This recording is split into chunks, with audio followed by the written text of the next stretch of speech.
नमस्कार, आपका स्वागत है हमारे इस वास्तु सागर चैनल पर। दोस्तों, हिंदू धर्म में जब मनुष्य के घर में किसी की मृत्यु होती है तो उस घर में सूतक के नियमों का पालन किया जाता है।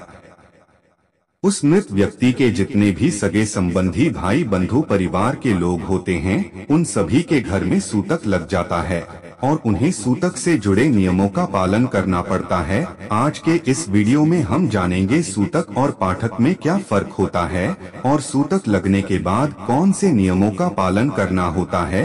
दोस्तों, सूतक का संबंध मनुष्य के जन्म और मृत्यु के कारण हुई अशुद्धि से होता है। जन्म के समय नवजात शिशु की नाल को काटा जाता है और इस प्रक्रिया के दौरान जो हिंसा होती है उसमें लगने वाले दोष या पाप के प्रायश्चित के रूप में सूतक माना जाता है। उसी प्रकार से गरुड़ पुराण के अनुसार यदि घर में किसी व्यक्ति की मृत्यु होती है तो उस घर में अशुद्धि लगती है, जिसे पाठक कहा जाता है। मृत्यु के बाद जो अंतिम संस्कार होता है उसमें भी शरीर के साथ हिंसा होती है। उस कारण से जो पाप और दोष लगता है उसके प्रायश्चित के रूप में पातक लगता है। मनुष्य की मृत्यु होने के पश्चात उसके परिवार के लोगों को विशिष्ट कालावधि अशुद्धि और अशी उचित व प्राप्त होती है। उचित व का अर्थ होता है अमंगल और अशुद्धि का अर्थ होता है अथवा शुद्ध के विपरीत। आइए जानते हैं सूतक कब लगता है।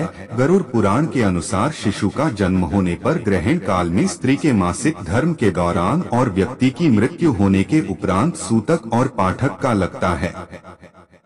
सभी परिस्थितियों में सूतक के दिन और समय का निर्धारण अलग अलग किया गया है। कुछ परिस्थितियों में ज्यादा दिनों का सूतक लगता है तो कुछ परिस्थितियों में एक दिन का ही सूतक काल लगता है। आइए जान लेते हैं। गरुड़ पुराण में कहा गया है, अगर किसी घर में मृत्यु होती है तो परिजनों को 10 दिनों तक का सूतक काल लगता है।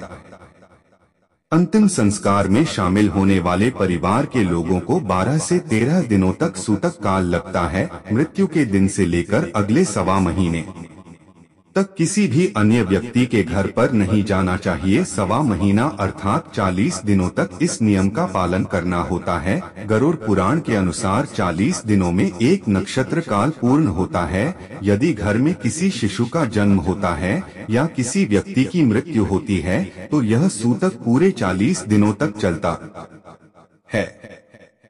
जिस व्यक्ति की मृत्यु होती है उसके साथ पीढ़ी के बाद के लोगों को 3 दिन तक सूतक काल लगता है, लेकिन इसका निर्धारण करना बहुत कठिन है।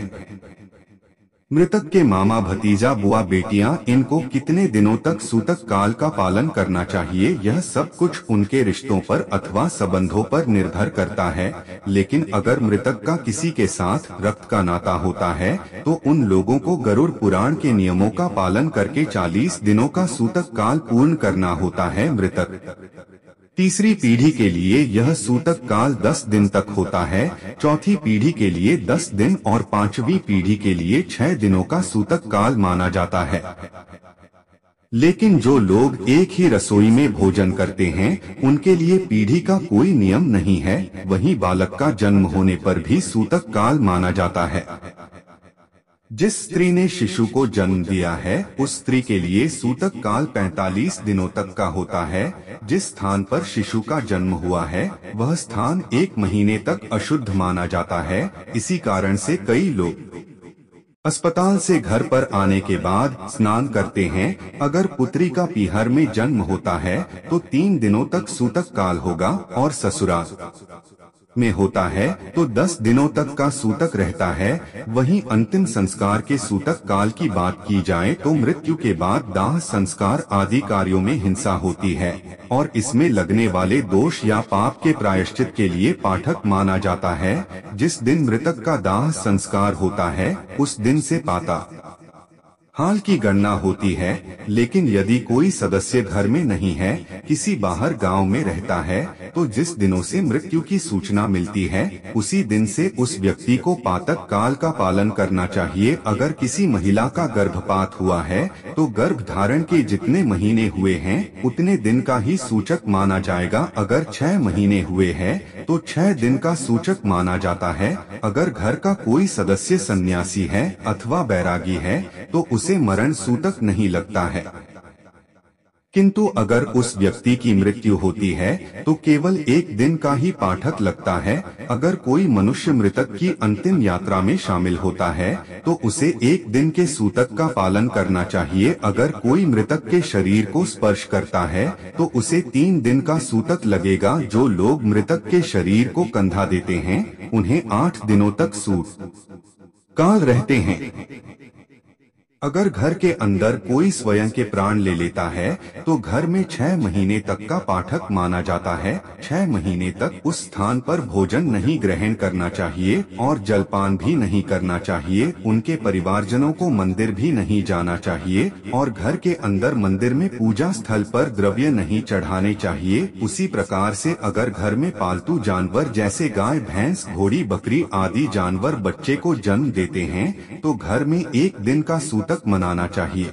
लेकिन अगर घर से दूर पशु जन्म देता है तो सूतक नहीं माना जाएगा। बच्चे को जन्म देने वाली गाय का 15 दिनों तक दूध शुद्ध रहता है, भैंस का 10 दिन तक और बकरी का 8 दिन तक दूध शुद्ध रहता है। आइए अब जानते हैं सूतक काल के दौरान कौन से नियमों का पालन करना चाहिए। जिस घर में लोगों को सूतक लगा है उन्हें दूसरों लोगों को स्पर्श नहीं करना चाहिए। उस घर में किसी भी प्रकार का धार्मिक और मांगलिक कार्य का आयोजन भी नहीं करना चाहिए तथा किसी भी प्रकार के त्योहार नहीं बनाने चाहिए। उस घर के लोगों को सामाजिक कार्यों में सहभागी नहीं होना चाहिए और दूसरों के घर में भी नहीं जाना चाहिए। उन्हें किसी भी मंदिर के भंडारे में अथवा पंगत में भोजन नहीं करना चाहिए। अपने ही घर में रहकर नियमों का पालन करना चाहिए। सूतक के दौरान घर में स्त्री और पुरुष को संबंध नहीं बनाना चाहिए। अगर घर में जन्म हुआ है तो शुद्धि का ध्यान रखते हुए भगवान की मूर्तियों को स्पर्श किए बगैर ही भजन करना चाहिए। यदि किसी की मृत्यु हुई है तो गरुड़ पुराण का पाठ करना चाहिए और 5 मन भगवान का ध्यान करते हुए गुजारना चाहिए तथा मृतक की आत्मा की शांति के लिए प्रार्थना करनी चाहिए। दोस्तों, आपको हमारी वीडियो कैसी लगी कमेंट बॉक्स में जरूर बताएं।